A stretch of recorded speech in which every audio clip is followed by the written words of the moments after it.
Superheroes, a new historical series hosted by me, Bookertwashington.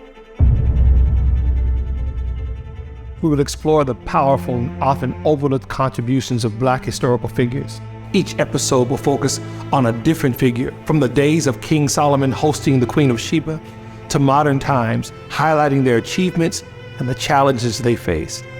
Whether it's Harriet Tubman leading enslaved people to freedom on the Underground Railroad, or Martin Luther King Jr. fighting for civil rights in the 1960s, Superheroes will showcase the incredible strength and resilience of Black people throughout history. Through the lens of these superheroes, we will reveal the ways in which these men and women triumphed against the odds time and time again, and delve into how that inspired the spirit that still continues today. Our forebears did not triumph over all they faced, defying impossible odds for us to stand here and call ourselves victims. We descended from superheroes.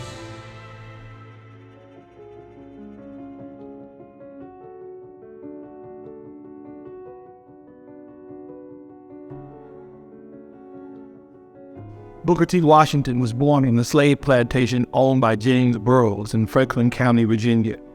According to his autobiography, Up from Slavery, the year was 1858 or 1859.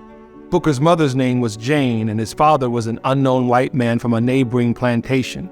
Similar to countless Black Americans who descended from people taken during the transatlantic slave trade, Washington recounts, "Of my ancestry, I know almost nothing. In the slave quarters, and even later, I heard whispered conversations among the colored people of the tortures which the slaves, including, no doubt, my ancestors on my mother's side, suffered in the middle passage of the slave ship while being conveyed from Africa to America. I've been unsuccessful in securing any information that would throw any accurate light on the history of my family beyond my mother." Booker would go on to choose his last name from his mother's husband, whose name was Washington Ferguson. Ferguson was a slave on a plantation in Malden, West Virginia, where Booker and his mother relocated after the Civil War. Though the Ferguson family was poor and worked very hard, Booker's mother saw his interest in learning to read and bought him books.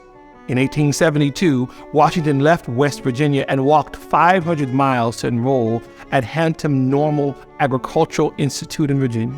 He graduated with high marks in 1875, and in 1881 left for Alabama to become the first principal of the Tuskegee Normal and Industrial Institute, now Tuskegee University. Under Washington's leadership, Tuskegee became one of the nation's leading schools. When he died in 1915, Tuskegee had more than 100 well-equipped buildings, 1,500 students, a faculty of 200 members teaching 38 trades and professions, and a nearly $2 million endowment. In 1900, Washington founded the National Negro Business League based in Boston, Massachusetts. Historian Joseph Bernardo writes, "Booker T. Washington believed that solutions to the problem of racial discrimination were primarily economic and that African-American entrepreneurship was vital. Thus, he founded the League to further the economic development of the African-American businesses in order to achieve social equality in the American society. Members in the League included small business owners, farmers, doctors, lawyers, craftsmen, and other professionals.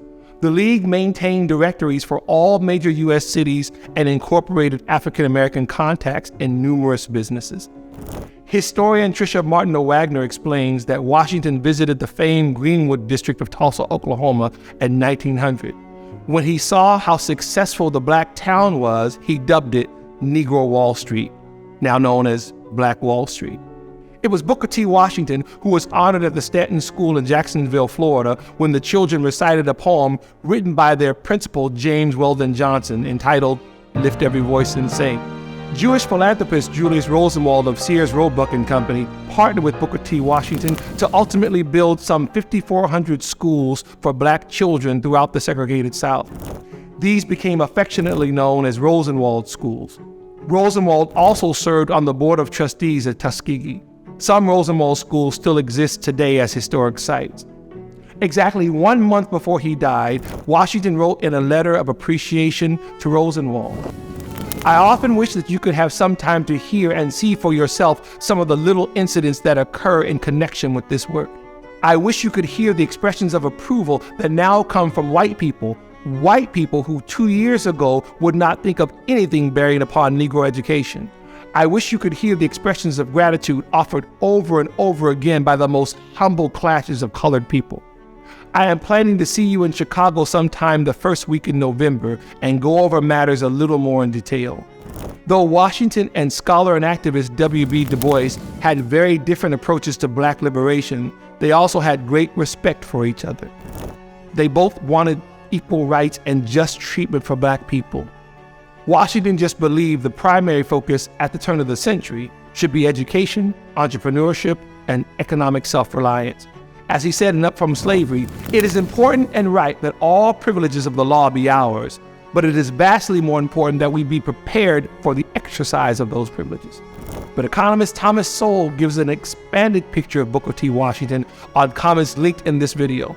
As regards to civil rights, Booker T. Washington wrote in 1899, "I do not favor the Negroes giving up anything which is fundamental and which has been guaranteed to him by the Constitution of the United States." His general public posture was that he was too busy with the self-improvement of Blacks to become involved in political controversies. Yet, when his papers were examined after his death, it became clear that he had privately goaded other Blacks to crusade for civil rights, and even secretly financed legal challenges to the Jim Crow laws in the South.